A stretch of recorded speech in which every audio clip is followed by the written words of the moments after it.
एक समय की बात है। एक घने जंगल के अंदर बड़ा सा तालाब था। उस तालाब में बहुत सारी मछलियां रहती थीं, जिसमें से 3 मछलियां एक दूसरे की पक्की दोस्त थीं। इन तीनों का स्वभाव बिल्कुल अलग था। इनमें से 2 बहुत समझदार थीं। पहली संकट आने के पहले ही अपना बचाव कर लेती थी।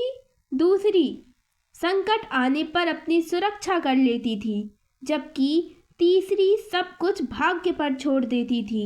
तीसरी मछली कहती थी, अगर भाग्य में संकट होगा तो हम कुछ नहीं कर सकते, और भाग्य में नहीं होगा तो कोई भी हमारा कुछ नहीं कर सकता।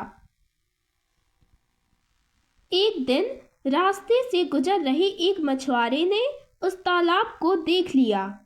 उसने देखा कि तालाब मछलियों से भरा पड़ा है।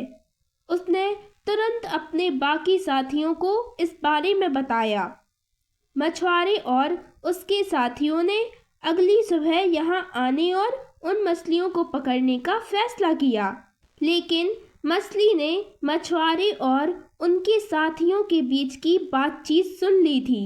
उसने तुरंत तालाब में रहने वाली सभी मछलियों को इकट्ठा किया और सारी बात बता दी। पहली मछली बोली कि हो सकता है कि कल मछुआरे आकर हमें जाल में पकड़कर ले जाएं। उससे पहले ही हमें यह स्थान छोड़ देना चाहिए। तभी तीसरे नंबर की मछली बोली कि अगर वो कल नहीं आए तो यह हमारा घर है, हम कैसे इसे छोड़ सकते हैं। अगर भाग्य में लिखा होगा तो हम कहीं भी हों मारे जाएंगे, और नहीं लिखा होगा तो हमें कुछ नहीं होगा। कुछ मछलियों ने तीसरे नंबर की मछली की बात मान ली और वहीं रुक गईं। अन्य 2 मछलियां तीसरी मछली को समझाने में असमर्थ थीं, इसलिए उन्होंने बाकी मछलियों के साथ तालाब छोड़ दिया।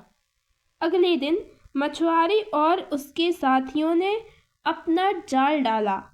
जो मछलियां रह गई थीं वे सभी पकड़ी गईं।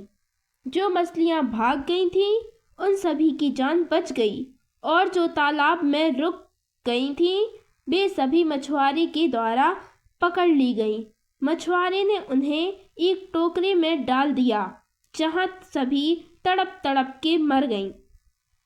इस कहानी से सीख, हमें कभी भी भाग्य के भरोसे नहीं रहना चाहिए। संकट आने के पहले ही उसे दूर करने का उपाय सोचकर रखना चाहिए। बच्चों, ये थी आज की कहानी। कहानी पसंद आई हो तो वीडियो को लाइक करें, चैनल को सब्सक्राइब करें। धन्यवाद।